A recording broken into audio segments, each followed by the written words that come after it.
What's up guys? This week let me take you to Akko. It's a beautiful small Mediterranean city in the north of Israel, and it's where I learned a huge lesson about hummus from this man. I thought I knew how to make hummus, but I was completely humbled by Abu Said. The good news though is that thanks to his lesson, I think I'm getting pretty damn close to making perfect hummus. And how to do that? Well, that is exactly what I want to share with you today. Walk with me. So hummus, right? How hard can it be? Canned chickpeas, tahini, lemon, you know the drill. I've made hummus many times before and it worked, but it was never anything that would make anyone go, wow, and that's kind of what I'm looking for. I mean, how else would you explain that there are entire countries just purely obsessed with hummus? I kept trying, I added herbs, yogurt, I added more spices, I added grilled peppers, avocado. I definitely get carried away. What about my hummus? Well, that never really got any better because, spoiler alert, none of the above are the secret to better hummus. Well then, what is the secret? There's only one way to find out for sure.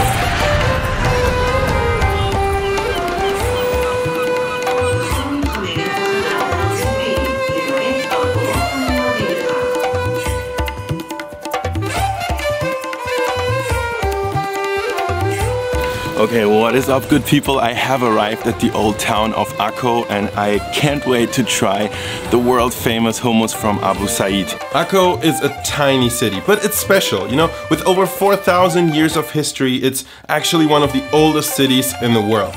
It's been through times of devastating war and glorious prosperity, and its iconic old town bears witness to all of that. And today, well, in spite of all the really unfortunate political disagreements in Israel, Jews and Arabs live here together peacefully. That's always nice to see. And you know, for what it's worth, if there's only one thing everyone in this country will agree on, it's that hummus is delicious. And right in the heart of Akko's old market, there is a shop that is said to have the best fresh hummus in all of Israel. Hummus Said. People literally travel from other continents to eat here. And if you're lucky like me, you can even meet Abu Said himself, the living legend, the man who has hummus running through his veins. When I was finally served with a fresh plate of hummus, I was absolutely blown away. There is absolutely no doubt Hummus Said does live up to the hype. Let me explain. Abu Said's hummus wasn't complicated or extravagant at all. I actually remember it really well. It was really creamy and perfectly silky smooth, topped with just a couple of whole chickpeas for, you know, extra nuance. The pita was super fresh and really fluffy, baked across the street actually. And then of course there was a plate of condiments, you know, that gave me some of that tanginess, sharpness, saltiness to just, you know, balance out the creaminess and mellowness of the hummus. You know, at last I had this hummus experience I was looking for. I had the hummus that made me go, wow. And I believe that is the reason why Hummus Said has built a reputation for being the possibly best plate of hummus you can get anywhere in the world. So the secret is to keep it simple and to focus on the basics, especially that texture. And you also have to see the hummus beyond the chickpea. You have to see hummus as an entire experience consisting of 3 individual but all equally important elements: the hummus paste itself, the fresh pita, and the condiment. And today I will master all 3 of them. So let's do some shopping.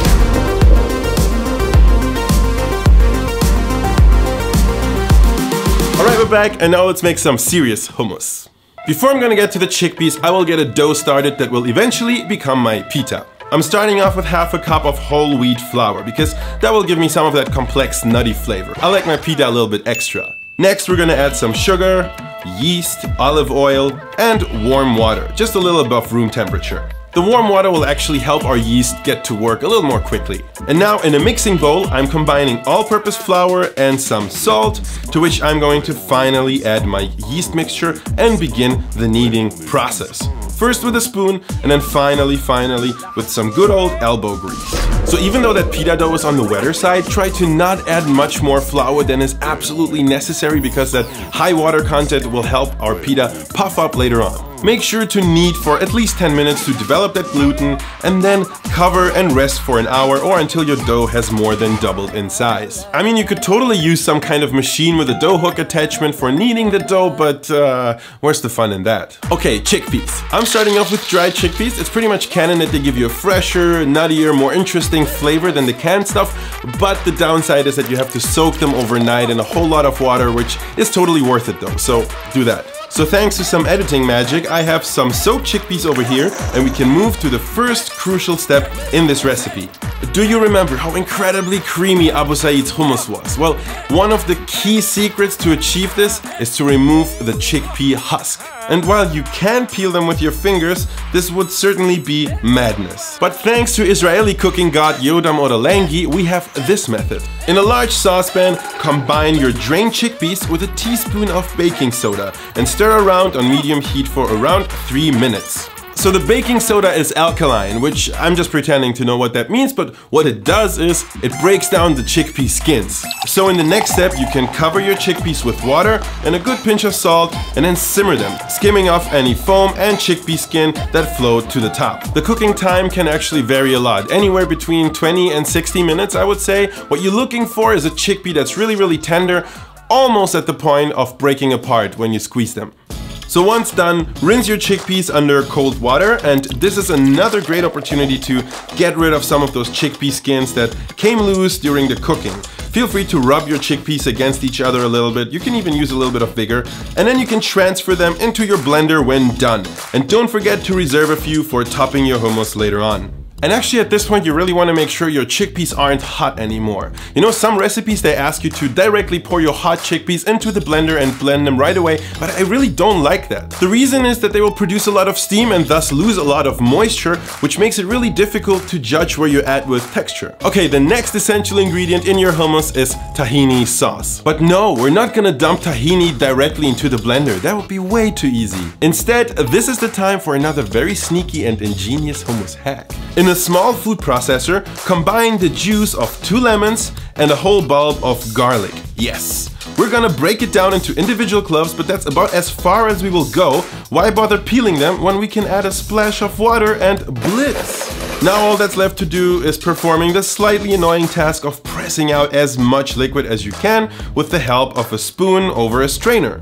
And why again are we doing this? Well, remember how delicate the flavors in Abu Said's hummus were? With this hack, we're actually ending up with this beautifully garlic seasoned lemon juice. It gives the hummus a perfectly even garlic aroma without any of those overly pungent bits and pieces of garlic. And now for some very impressive chemistry that I don't understand, combine your runny tahini with your runny lemon garlic juice and then mix those until they magically turn into a not runny at all paste. Once well combined, we can add a little bit of water, 1 splash at a time, until our tahini sauce starts to resemble a very thick batter. And you can also add a little bit of freshly ground cumin if you're into that. Now we're finally ready to introduce the creamy tahini to the chickpea.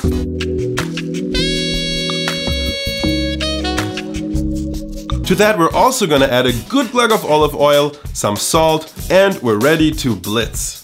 I'm trying to be quite thorough at this point and puree for about 2 minutes until the hummus has completely turned into an even paste. Just like this. Beautiful, rich, super smooth and delicate hummus. Now just let the hummus rest and relax for just a little bit, but it will be time well spent because our pita dough should be ready to go. I'm going to roll it over on my floured working surface and divide it into about 8 equal pieces. Now, for each piece, keep tucking the dough under itself until a somewhat tight ball of dough forms. Flour your dough balls, cover with a plastic bag or something to protect from drying out, and let the dough relax for about 15 minutes. Be patient, don't skip this step. Once your dough balls are nice and soft, flour them once more and roll them out until they're about 4 millimeters thick. That's around 1/4 of an inch. Try to keep them as round as you can. Well, sadly, you'll have to let those rest and rise for another 10 to 15 minutes, but at least you can start preheating a cast iron skillet on high heat. Very lightly oil your skillet and put in your pitas, topside down, and fry for about 2 to 3 minutes. Then flip, fry again for another minute, and then flip again. And if you have done a good job, your pitas should puff up nicely at this stage. Store your finished pitas inside a tea towel to prevent them from drying out. And now for the last, perhaps simplest but nevertheless equally crucial part, the condiments. I like to go straight up Hummus Said style and chop up some raw onions, fresh tomatoes, Middle Eastern pickled cucumbers, and green chilies. Maybe olives. I mean, I'm sure you could go crazy here. The idea here is to balance out that really mellow hummus taste with something more intense like a pickle or even raw onion. That's why they work so well. And now for the serving, make sure to top your hummus with some of those reserved whole chickpeas and a healthy glug of the best olive oil you got, just like they do in Abu Said's shop. And now enjoy with a fresh pita. You guys, I hope I brought you just a little bit closer to that perfect home hummus experience. Feel free to subscribe to my channel. I make weekly videos about food, culture, and cooking. And of course, you can head over to Patreon and support me over there. Either way, guys, no matter what you do, remember to spread hummus, not hate. And as long as we all do that, we'll be fine. And I will see you in the next video. Bye-bye.